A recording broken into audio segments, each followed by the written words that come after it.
សម្រាប់វីដេអូមួយនេះនិយាយអំពីអឺ decision tree ដែល decision tree ហ្នឹងគឺជា algorithm machine learning ដែលយើងប្រើប្រាស់ classification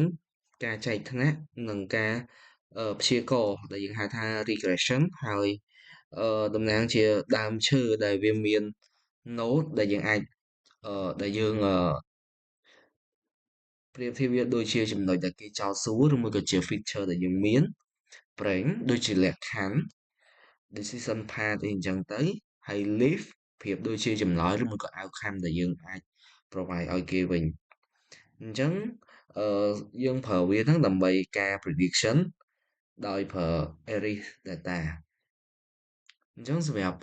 code របស់យើងនេះគឺចំណុចទី1នេះគឺយើងប្រើគឺខ្ញុំបាន input ទៅលើ dataset array data ហ្នឹងពី library របស់ sklearn ហើយ array data ហ្នឹងសម្រាប់យើងប្រើសម្រាប់classification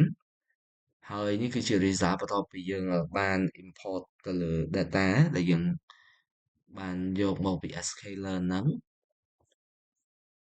ហើយសម្រាប់ចំណុចបន្ទាប់នេះយើងនិយាយអំពីការ train ទៅលើ classifier របស់យើងដែលយើង load dataset array dataset ហ្នឹង import ទៅលើ decision tree ហើយអឺយើងរើសយក3 example សម្រាប់មក test ជាចំណុចត្រួតពិនិត្យសម្រាប់បន្ទាប់ចំណុចបន្ទាប់អញ្ចឹងហើយយើងបាន run វាហើយក៏ success ដូចគ្នាបន្តមកទៀតគឺជាចំណុចដែលយើងពាក់ព័ន្ធជាមួយនឹងការ train data នេះគឺយើងបាន train data ដោយប្រើនេះរបស់យើងហ្នឹងដោយបានប្រើ decision tree របស់យើងហ្នឹងសម្រាប់ចូលដល់ការ testing data គឺយើងបានបន្តទៅលើ decision tree ជាមួយនឹងការ train data set ហើយយើងបានព្យាករណ៍ទៅលើ class 3 test example ដែលបានបង្ហាញជាលទ្ធផល actual និង predicted ហើយនេះគឺជា result ដែលយើងទទួលបានបន្ទាប់ពីយើងបាន run ទៅលើ code មួយនឹងហើយសម្រាប់ code បន្ទាប់នេះគឺយើងនិយាយអំពីការ load decision tree classifier ជាមួយនឹង array data ហើយបង្ហាញ array data set ហ្នឹងបង្ហាញវាជា tree structure ដោយអឺ matplotlib របស់វានឹងបង្ហាញទៅលើ data និង target របស់យើងហើយបន្ទាប់ពីយើង run ទៅលើ code មួយនឹងហើយនេះជា result ដែលយើងទទួលបានវាបង្ហាញជា tree structure ដែល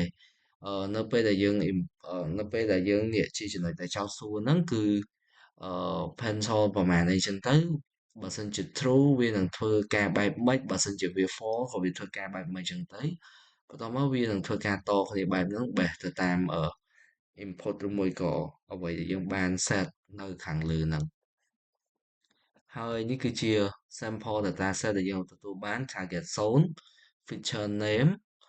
មាន spectral width pencil lake ជាមួយនឹង pencil width អីហ្នឹង target name យើងអាចប្រើ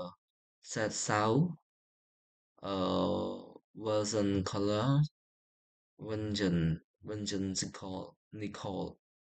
អញ្ចឹងសម្រាប់វីដេអូពាក់ព័ន្ធជាមួយនឹង decision tree របស់ខ្ញុំបានដល់ទីបញ្ចប់ហើយសូមអរគុណលោកគ្រូសម្រាប់ការមើលវីដេអូមួយហ្នឹង